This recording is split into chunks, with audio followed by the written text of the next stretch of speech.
Ndaitombofungidzira kuti ndinokwanisa kufadza vanhu vese kana kuti kufadza munhu wese, but yemi.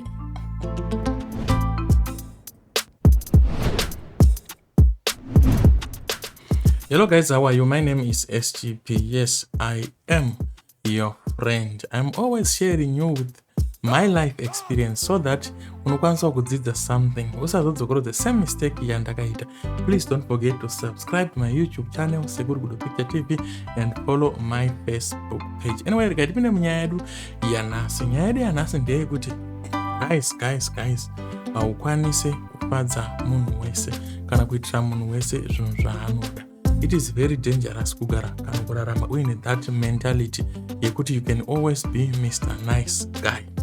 Anyway, I'm saying this because pane mabusinesses akawanda andakatry kuita and ese akadonha kana kuti akafoira nekuda kwekuti ndakanga ndoda kuita Mr. Nice Guy in business. What do I mean by that? I'm trying to say I was charging people less ndainzwira vanhu tsitsi.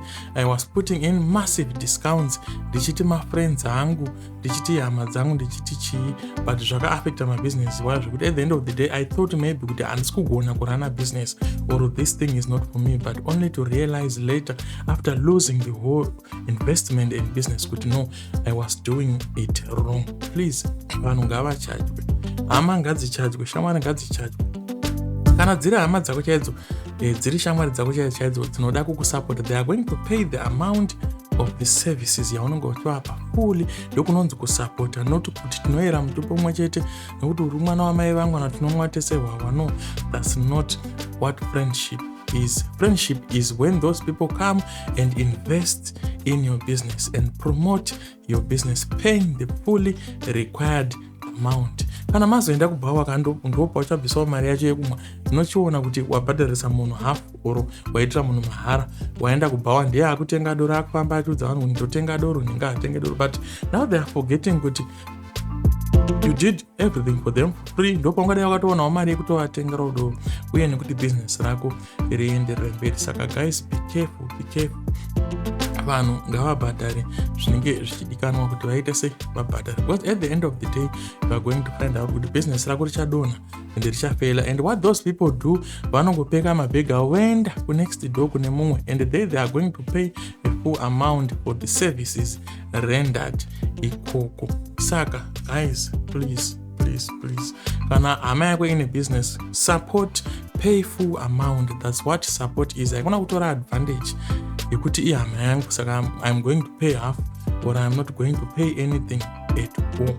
Kana ukazoenda kwaari uchida unokumbira mari anokupa chii iye asina chinhu, because ndimi macustomers acho. In fact, these days most of our clients and customers are people who are close to us. This is why vanhu vatema vachitambudzika, varungu vachibudirira, varungu vanosupportana. Murungu akavhura restaurant, vese vanototi hatichambonodyra somewhere, now takunodya kurestaurant kweshamwari yedu, kwehama yedu, paying full amount to support such that hama yedu inoenda kumberi titika yobudirirawo. So that mentality I wish dai yaiwanika also kuvanhu vatema. So this is what I wanted to share, guys. Please support my businesses. Eshamwari dzenyu, shamwari dzenyu ngatisupport my businesses enyu through kubhadhara full amount. Ndo inonzi support iyo, kwete ngondaiti kwachinhu naningi saka ndamusupport iwe usina kubhadhara. No, that's not it. This is why a lot of businesses are failing. It's not like but you were never meant for that business. It's only that kuti vanhu havana kubhadhara mari inodikanwa. You cannot even expand your business. Haukwanisi kuupgrade. Once wafela kuupgrade, those people are going to laugh at you and say hana chakati takuenda kwanhingi takunoitisa zvinhu kana takunoitwa zvinhu ikoko. That's what people always do. So charge vanhu. Kana vanhu vachinga varamba kubhadhara vachiti uri hama yedu uri kutichajirei tiitire mahara, let them go. If you let them go, just wait. Zvinorwadza mazuva ekutanga. Zvinorwadza mazuva ekutanga, you are going to get real clients, real customers who are going to lift your business. Don't be afraid when people are running away from you. They are not clients, they are not real clients, they are fake people. They want to destroy your business. So be wise. My name is SGP, kana Sekuru Good Picture TV. I hope zvinhu zvandikutaura zvichakubatsirawo one or two things. Peace.